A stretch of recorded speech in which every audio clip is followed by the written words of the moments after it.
Higala tayo nabiyon karon si Sir Manny Piliselda nga tuwang Provincial Election Supervisor sa lalawigan sa Dinagat. Kini sa pagtubag sa issue nga tungod sa disqualification sa duha ka mga kandidato for 2013.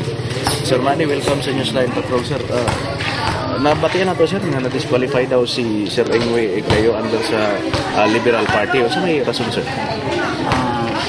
Ang noong balita tinuod jud kay sumala sa finding sa Law Department ang iyang edad pagkasanggo ng palalawigan na kandidato dili mo qualify. Sumala sa provision sa local government. Pila man gyud edad ay kinahanglan, sir? Ang gikinahanglan sa usa ka kandidato nga sa sanggunang palalawigan at least 23 years of age during election period. Sa karon, sir, pilay edad din Sir Engwe Eclayo? Pagkakaroon 22 ra siya. Okay. 23 years of age. Nakabati sa person, pero ano lang kayo lain po na kandidato ng government na disqualify? Gawa sa kang hero, Eclayo. Si Anthony Eclayo na disqualified po tunod sa iyang edad. So, independent man si Anthony Eclayo, sir? Sa ito pa, ang independent, why substitution? Wala substitution. Sa part ni Sir Engwe Eclayo, sir, kinsa may ning puli sa iyang posisyon karon? Pagkakaroon tungod kay si Noli Abis, may ginominate sa chairman.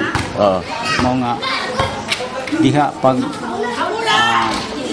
disqualify ni Hero, diha sab nang file o ganing bali kandidatura si Noli Abis.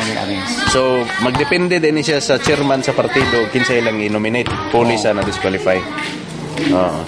Karon, sir, karong adlaw murag mo ani si Attorney Pobi ang atong regional COMELEC director sa may mga katuyuan ni sir.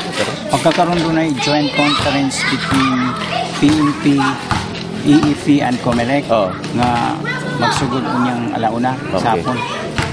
So nga ni pagkakaroon aduna na mga representative sa Philippine Army, pinanguluhan ni Vincent B. Ringan, commander sa Philippine Army.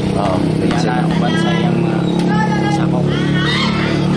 So, posible usa sa mga isgutan ni karon, sir, ang peace and order sa eleksyon. Isa, ano na yung pinaka-importante sa mga konferensya. Nga mapahigayon ang atong umabot eleksyon nga kung sa gyud linaw wala yung mga samok na may tabo. Thank you so much, Sir Manny Piliselda.